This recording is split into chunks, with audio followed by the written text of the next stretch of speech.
ಕನ್ನಡ ವಿಕೆ ಚಾನಲ್ಗೆ ಸ್ವಾಗತ ಸುಸ್ವಾಗತ. ಹೇಗಿದ್ದೀರಿ ಎಲ್ಲರೂ? ಚೆನ್ನಾಗಿದ್ದೀರಾ ಅನ್ಕೊಳ್ತೀನಿ. ಉತ್ತರ ಪ್ರದೇಶ ಅಂದ ತಕ್ಷಣ ನಮಗೆ ನೆನಪಿಗೆ ಬರೋದು ಬುಲ್ಡೋಜರ್ ಬಾಬಾ ಶ್ರೀ ಶ್ರೀ ಶ್ರೀ ಯೋಗಿ ಆದಿತ್ಯನಾಥ್ ಅವರು. ಇವ್ರ ಬಗ್ಗೆ ನಿಮ್ಗೆಷ್ಟು ಗೊತ್ತು? ಇನ್ನು ಇವ್ರ ಬಗ್ಗೆ ಹೆಚ್ಚಿನ ಮಾಹಿತಿಯನ್ನ ನಾವು ತಿಳ್ಕೊಳ್ಳೋಣ ಬನ್ನಿ. ಅದು 2006 ಮತ್ತು 2007 ಸಮಯ. ಅಲ್ಲಿ ಮಾಯಾವತಿ ಸರ್ಕಾರ ಇರುತ್ತೆ. ಇವರು ಕೂಡ MP ಆಗಿದ್ರು. ಈಗಿನ ಮುಖ್ಯಮಂತ್ರಿ ಅಂದ್ರೆ ಯೋಗಿ ಆದಿತ್ಯನಾಥ್ ಅವರು ಅವತ್ತು ಸಂಸತ್ನಲ್ಲಿ ಕಣ್ಣೀರನ್ನ ಸುರಿಸ್ತಾರೆ. ನಂತರ ಆಗಿದ್ದು ಇತಿಹಾಸನೇ ಬೇರೆ ನೋಡಿ. ಇವರು ಸಂಸದರಿದ್ದು ಸಂಸತ್ನಲ್ಲಿ ಕಣ್ಣೀರನ್ನ ಸುರಿಸ್ತಾರೆ. ಯಾಕೆ ಗೊತ್ತಾ?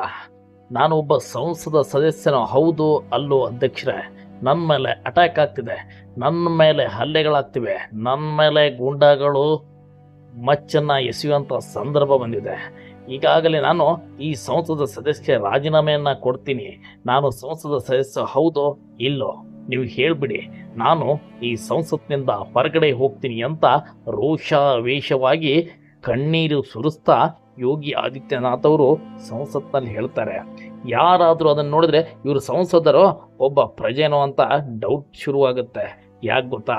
ಒಬ್ಬ ಸಂಸದ ಅವತ್ತು ಸಂಸತ್ನಲ್ಲಿ ಕಣ್ಣೀರನ್ನ ಸುರಿಸಿದ್ದಕ್ಕೆ ಇಡೀ ದೇಶವೇ ಒಂಥರ ಬೆಚ್ಚಿ ಬೀಳುವ ಕಾರಣ ಇಷ್ಟೇ. ಒಬ್ಬ ಸಂಸದರ ಮೇಲೆ ಹೀಗೆಲ್ಲ ಹಲ್ಲೆ ಆದರೆ ಜನಸಾಮಾನ್ಯರ ಗತಿ ಏನು ಅಂತ ದೇಶವೇ ಬೆರಗಾಗಿ ಆ ವಿಡಿಯೋವನ್ನು ನೋಡುತ್ತೆ. ಅದು 2006 ಮತ್ತು 2007ರಲ್ಲಿ ಸಂಸದರು ಕಣ್ಣೀರನ್ನು ಸುರಿಸಿದ ವಿಡಿಯೋ. ಯೋಗಿ ಆದಿತ್ಯನಾಥ್ ಅವರ ಬಗ್ಗೆ ಹೇಳಬೇಕು ಅಂದರೆ ಜೂನ್ 5, 1972ರಲ್ಲಿ ಇವರು ಜನಿಸ್ತಾರೆ. ಯೋಗಿ ಆದಿತ್ಯನಾಥ್ ಅವರು ಉತ್ತರಾಖಂಡನ ಒಂದು ಪುಟ್ಟ ಗ್ರಾಮದಲ್ಲಿ ಜನಿಸ್ತಾರೆ. ಆ ಗ್ರಾಮದ ಹೆಸರು ಪೌರಿ ಗರ್ವಾಲ ಪಾಂಚೇರ್ ಇವರ ಹುಟ್ಟೂರು. ಯೋಗಿ ಅವರ ಮೂಲ ಹೆಸರು ಅಜಯ್ ಬಿಸ್ತಾ ಅಂತ. ನಂತರ ಇವರು ನಾಥ ಪಂಥದ ದೀಕ್ಷೆಯನ್ನು ತೆಗೆದುಕೊಂಡ್ಮೇಲೆ ಇವರನ್ನ ಯೋಗಿ ಆದಿತ್ಯನಾಥ್ ಅಂತ ಕರೆಯಲ್ಪಡಲಿಕ್ಕೆ ಸ್ಟಾರ್ಟ್ ಆಯಿತು. ಆದಿತ್ಯನಾಥ್ ಅವರು 1993ರಲ್ಲಿ BS ಶಿಕ್ಷಣ ಪಡೆಯುತ್ತಿರುವಾಗ ಭಾರತ ದೇಶದಲ್ಲಿ ರಾಮ ಜನ್ಮಭೂಮಿ ಬಿರುಗಾಳಿ ಎಬ್ಬಿಸಿತ್ತು. ಅದರಲ್ಲೂ ರಾಮ ಜನ್ಮಭೂಮಿ ಹೋರಾಟ ಅಂದರೆ ಉತ್ತರ ಪ್ರದೇಶದಲ್ಲಿ ಕೇಳಬೇಕಾ? ಅವರು BS ಶಿಕ್ಷಣ ಪಡೆಯುತ್ತಿರುವಾಗ ರಾಮ ಜನ್ಮಭೂಮಿ ಹೋರಾಟದಲ್ಲಿ ಇವರು ಭಾಗಿಯಾಗ್ತಾರೆ. BJPಗೆ ಇವರು ಅವಾಗವಾಗ ಬಿಸಿ ಮುಟ್ಟಿಸ್ತಾ ಇರುತ್ತಾರೆ. ಆದರೂ ಕೂಡ BJPಗೆ ಯೋಗಿ ಆದಿತ್ಯನಾಥ್ ಅಂದ್ರೆ ಪಂಚ ಪ್ರಾಣ. ನಂತರ 1998ರಲ್ಲಿ ಮಾಜಿ ಸಂಸತ್ ಸದಸ್ಯ ಅಂದ್ರೆ BJPಯ ಮಾಜಿ ಸಂಸತ್ ಸದಸ್ಯ ಮಹಾಂತ ಅವಿದ್ಯನಾಥ ಸಂಪರ್ಕಕ್ಕೆ ಬರುತ್ತಾರೆ ಯೋಗಿ ಆದಿತ್ಯನಾಥ್ ಅವರು. ಅಲ್ಲಿಂದ ಯೋಗಿ ಆದಿತ್ಯನಾಥ್ ಅವರ 2ನೆಯ ಅಧ್ಯಾಯ ಪ್ರಾರಂಭವಾಗುತ್ತೆ. ಮಹಾಂತ ಅವಿದ್ಯನಾಥ್ ಅವರು ಉತ್ತರಾಧಿಕಾರಿ ಪಟ್ಟವನ್ನ ಯೋಗಿ ಆದಿತ್ಯನಾಥ್ ಅವರಿಗೆ ದಯಪಾಲಿಸ್ತಾರೆ. ಅಲ್ಲಿಂದ ಪ್ರಾರಂಭವಾಗುತ್ತೆ ನೋಡಿ ಬಾಬಾ ಯೋಗಿಯವರ ಶಕೆ.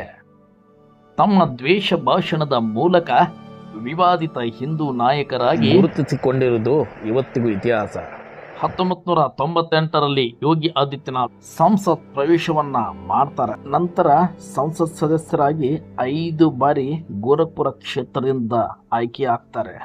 ಮುಂದೆ ಅವರನ್ನ ಯಾರಿಂದಲೂ ಅಲಿಗಾಡಿಸಲು ಸಾಧ್ಯ ಆಗಲೇ ಇಲ್ಲ. ಗೋರಖ್ಪುರ ಕ್ಷೇತ್ರದಲ್ಲಿ ಇವರನ್ನ ಸೋಲಿಸುವುದು ಬಿಡಿ, ಸರಿಯಾಗಿ ಸ್ಪರ್ಧೆ ಒಡ್ಡಲು ಕೂಡ ಯಾರಿಂದ ಸಾಧ್ಯ ಆಗಲೇ ಇಲ್ಲ. 1994 ಫೆಬ್ರವರಿಯಲ್ಲಿ ಯೋಗಿ ಆದಿತ್ಯನಾಥ್ ಅವರು ಪಂಥ ದೀಕ್ಷೆಯನ್ನ ಸ್ವೀಕಾರವನ್ನ ಮಾಡ್ತಾರೆ. ಈ ದೀಕ್ಷೆಯ ಪ್ರಕಾರ ಯೋಗಿ ಆದಿತ್ಯನಾಥ್ ಅವರ ಕಿವಿಯನ್ನ ಚುಚ್ಚಲಾಗುತ್ತೆ. ಯೋಗಿ ಅವಿದ್ಯನಾಥ್ ಶಿಷ್ಯರಾಗಿ ಯೋಗಿ ಆದಿತ್ಯನಾಥ್ ಗುರುತಿಸಿಕೊಳ್ತಾರೆ. ಯೋಗಿ ಅವಿದ್ಯನಾಥರನ್ನ ಯೋಗಿ ಆದಿತ್ಯನಾಥರು ಗುರೂಜಿ ಎಂದ ಕರೆಯುತ್ತಿದ್ದರು.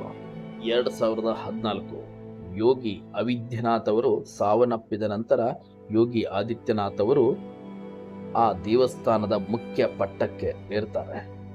ವಿವಾದಿತ ನಾಯಕ ಯೋಗಿ ಆದಿತ್ಯನಾಥ. ಯೋಗಿ ಅವರ ಮೊದಲ ವಿವಾದ ಸ್ಟಾರ್ಟ್ ಆಗಿದ್ದು 1999 ಅಂದು ಗಂಜ್ ಜಿಲ್ಲೆಯ ರುಕ್ಯಾ ಎಂಬ ಗ್ರಾಮದಲ್ಲಿ ಸ್ಮಶಾನ ಹೋರಾಟದಲ್ಲಿ ಯೋಗಿ ಆದಿತ್ಯನಾಥ್ ಅವರ ಮೊದಲ ವಿವಾದ ಸ್ಟಾರ್ಟ್ ಆಗತ್ತೆ. ಆ ಸ್ಮಶಾನವನ್ನ ವಶಪಡಿಸಿಕೊಳ್ಳಲು ಯೋಗಿ ಆದಿತ್ಯನಾಥ್ ಅವರು ಅಶ್ವಗಂಧ ಮರವನ್ನ ನೆಡಲು ಆ ಸ್ಮಶಾನದಲ್ಲಿ ಹಚ್ಚಿದ್ರಂತೆ. ಈ ಪ್ರಕರಣದಲ್ಲಿ ಕೊಟ್ವಾಲಿ ಎಂಬ ಸ್ಟೇಷನ್ನಲ್ಲಿ ಯೋಗಿ ಆದಿತ್ಯನಾಥ್ ಅವರ ವಿರುದ್ಧ ಹಲವು ಕೇಸ್ಗಳನ್ನ ಮಾಡಲಾಗುತ್ತೆ. ಇದೇ ತರ ವಿವಾದ ನಂತರ ಮುಂದುವರಿತಾ ಹೋಗುತ್ತೆ. 2007ರಲ್ಲಿ ಇನ್ನೇನು ವಿಧಾನಸಭಾ ಚುನಾವಣೆ ನಡೀಬೇಕಾಗಿತ್ತು. ಅವಾಗ ಉತ್ತರ ಪ್ರದೇಶದ ಈಗಿನ ಮುಖ್ಯಮಂತ್ರಿ 2007ರಲ್ಲಿ ಜೈಲನ್ನ ಸೇರ್ತಾರೆ. ಗೋರಖ್ಪುರದಲ್ಲಿ ದಂಗೆ ಎಬ್ಬಿಸಲು ಇವರೇ ಕಾರಣ ಅಂತ ಪೊಲೀಸರು ಕೇಸನ್ನ ಮಾಡಿ 15 ದಿನಗಳ ಕಾಲ ಇವರನ್ನ ಜೈಲಿಗೆ ಕಳಿಸ್ತಾರೆ. ಇದೇನು ಸಣ್ಣ ಗಲಭೆ ಆಗಿರಲಿಲ್ಲ. ಹಲವು ಮುಸ್ಲಿಮರು ಇದರಲ್ಲಿ ಪ್ರಾಣವನ್ನ ತೆತ್ತಾರೆ. ಈ ಗಲಭೆ ಮೂಲ ಉದ್ದೇಶ ಅಂದ್ರೆ ಒಬ್ಬ ಹಿಂದೂ ಯುವಕನ ಕೊಲೆ ಮಾಡಲಾಗಿತ್ತು. ಈ ಗಲಭೆಯನ್ನ ಉದ್ದೇಶಿಸಿ ಕೋಮು ಪ್ರಚೋದನ ಭಾಷಣವನ್ನ ಯೋಗಿ ಆದಿತ್ಯನಾಥ್ ಅವರು ಬಿಗಿತಾರೆ. ಇಲ್ಲಿಂದ ಸ್ಟಾರ್ಟ್ ಆಗತ್ತೆ ನೋಡಿ ಬೆಂಕಿ ಆಟ. ಕೆಲವೇ ಹೊತ್ತಿನಲ್ಲಿ ಇಲ್ಲಿ ಕೋಮು ದಂಗೆ ಹೇಳುತ್ತೆ.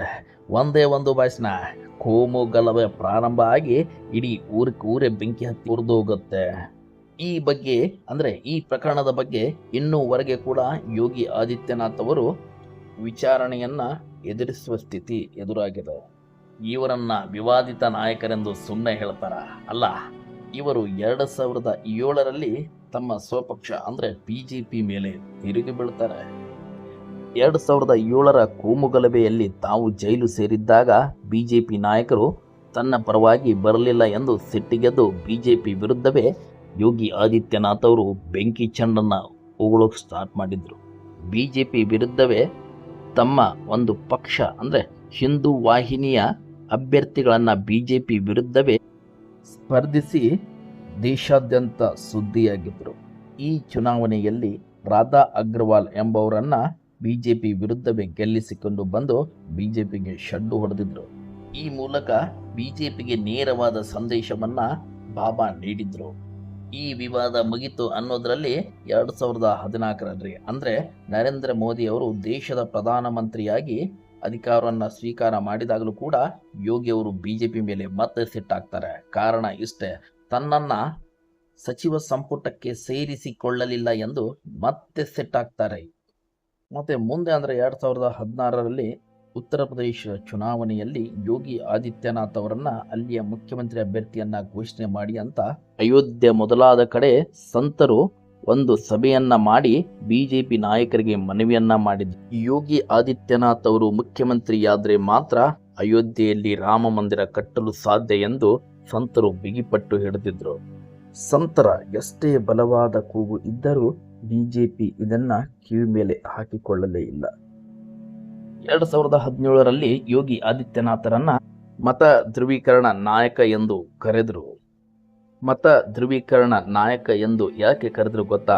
2017 ವಿಧಾನಸಭೆ ಚುನಾವಣೆ ನಡೀತಾ ಇತ್ತು ಉತ್ತರ ಪ್ರದೇಶದ್ದು. ಈ ಚುನಾವಣೆಯಲ್ಲಿ ಮತವನ್ನ ಧ್ರುವೀಕರಣ ಮಾಡುವಲ್ಲಿ ಯೋಗಿ ಆದಿತ್ಯನಾಥ್ ಅವರು ಯಶಸ್ವಿ ಆಗ್ತಾರೆ. ಈ ಚುನಾವಣೆಯಲ್ಲಿ ಬಿಜೆಪಿ ಜಯಬೇರನ್ನು ಕೂಡ ಬಾರಿಸುತ್ತೆ. ಹಿಂದೂ ಮುಸ್ಲಿಂ ಹಬ್ಬಗಳಲ್ಲಿ ವಿದ್ಯುತ್ ವ್ಯತ್ಯಾಸ ಆಗುತ್ತಿದೆ ಎಂದು ಮತ ಧ್ರುವೀಕರಣ ತಂತ್ರವನ್ನ ಆರಂಭಿಸ್ತಾರೆ. ನಂತರ ಈ ವಿಚಾರವನ್ನ ನರೇಂದ್ರ ಮೋದಿಯವರು ಕೂಡ ಭಾಷಣ ಉದ್ದಕ್ಕೂ ಹೇಳಿದ್ರು. ಇದು ದೇಶದಲ್ಲಿ ದೊಡ್ಡ ಸುದ್ದಿಯಾಗಿತ್ತು. ಲವ್ ಜಿಹಾದ್, ಗೋ ಹತ್ಯೆ, ಬಲವಂತ ಮತಾಂತರ, ಈ ರೀತಿ ಯೋಗಿ ಆದಿತ್ಯನಾಥ್ ಅವರ ಬಾಯಲ್ಲಿ ಮತ ಧ್ರುವೀಕರಣಕ್ಕೆ ಬೇಕಾದ ಎಲ್ಲ ವಿಚಾರಗಳು ಹಾದು ಹೋಗ್ತಾ ಇತ್ತು. ಈ ಚುನಾವಣೆಯಲ್ಲಿ 2017 ವಿಧಾನಸಭಾ ಚುನಾವಣೆಯಲ್ಲಿ ಯೋಗಿ ಆದಿತ್ಯನಾಥ್ ಅವರು ಗೆಲುವಿಗೆ ಪ್ರಮುಖ ಪಾತ್ರವನ್ನು ವಹಿಸ್ತಾರೆ. 2017ರಲ್ಲಿ ಯೋಗಿ ಆದಿತ್ಯನಾಥ್ ಬೆಂಬಲಿಗರು ಬಿಜೆಪಿ ವಿರುದ್ಧವೇ ತಿರುಗಿ ಬಿದ್ದಿದ್ರು. ನಮಗೆ ಟಿಕೆಟ್ ನಿರಾಕರಿಸಲಾಗಿದೆ ಎಂದು ಬಿಜೆಪಿ ವಿರುದ್ಧವೇ ತಿರುಗಿ ಬಿದ್ದಿದ್ರು. ಈ ಸಂದರ್ಭದಲ್ಲಿ ಯೋಗಿ ಆದಿತ್ಯನಾಥರು ತಮ್ಮ ಬೆಂಬಲಿಗೆ ಖಡಕ್ ವಾರ್ನಿಂಗ್ ನೀಡಿ ನಾಮಪತ್ರವನ್ನ ಹಿಂದೆ ತೆಗೆದುಕೊಳ್ಳುವಂತೆ ಮಾಡಿದ್ರು. ಇದು ಬಿಜೆಪಿಗೆ ಒಳ್ಳೆಯ ಲಾಭ ಆಯಿತು. 2017ರ ಚುನಾವಣೆಯಲ್ಲಿ ಬಿಜೆಪಿ ಗೆದ್ದು ಬೀಗುತ್ತೆ ಉತ್ತರ ಪ್ರದೇಶ ವಿಧಾನಸಭಾ ಚುನಾವಣೆಯಲ್ಲಿ. ಈ ಚುನಾವಣೆ ಆದ ನಂತರ ನಿಮಗೆಲ್ಲ ಗೊತ್ತೇ ಇದೆ, ಯೋಗಿ ಆದಿತ್ಯನಾಥ್ ಅವರು ಅತಿ ದೊಡ್ಡ ರಾಜ್ಯದ ಮುಖ್ಯಮಂತ್ರಿ ಆಗ್ತಾರೆ. ಮುಖ್ಯಮಂತ್ರಿ ಆಗಿದ್ದೇ ತಡ ರೌಡಿ ಶೀಟರ್ಗಳು ಬಂದ್, ರೇಪಿಸ್ಟ್ಗಳು ಬಂದ್, ಭೂಮಾಫಿಯಾ ಬಂದ್, ಎಲ್ಲವನ್ನ ಬಂದ್ ಮಾಡಿ ಇವತ್ತು ಯೋಗಿ ಆದಿತ್ಯನಾಥರು ಬುಲ್ಡೋಜರ್ ಬಾಬಾ ಎಂದು ಖ್ಯಾತಿಯನ್ನ ಪಡೆದುಕೊಂಡಾರೆ. ಇವರು ದೇಶದ ಪ್ರಧಾನಮಂತ್ರಿ ಆಗಲಿ ಅಂತ ಲಕ್ಷಾಂತರ ಕಾರ್ಯಕರ್ತರು ಈಗಾಗಲೇ ಸೋಷಿಯಲ್ ಮೀಡಿಯಾದಲ್ಲಿ ಯೋಗಿ ಆದಿತ್ಯನಾಥ್ ಅವರ ಪರವಾಗಿ ಪೋಸ್ಟ್ಗಳನ್ನು ಹಾಕಲು ಆರಂಭಿಸಿದ್ದಾರೆ. ಇದಿಷ್ಟು ದೇಶ ಕಂಡ ಸನ್ಯಾಸಿ ಮುಖ್ಯಮಂತ್ರಿಯ ಮಾಹಿತಿ. ಮತ್ತೆ ಸಿಗೋಣ. ಜೈ ಹಿಂದ್, ಜೈ ಕರ್ನಾಟಕ ಮಾತೆ.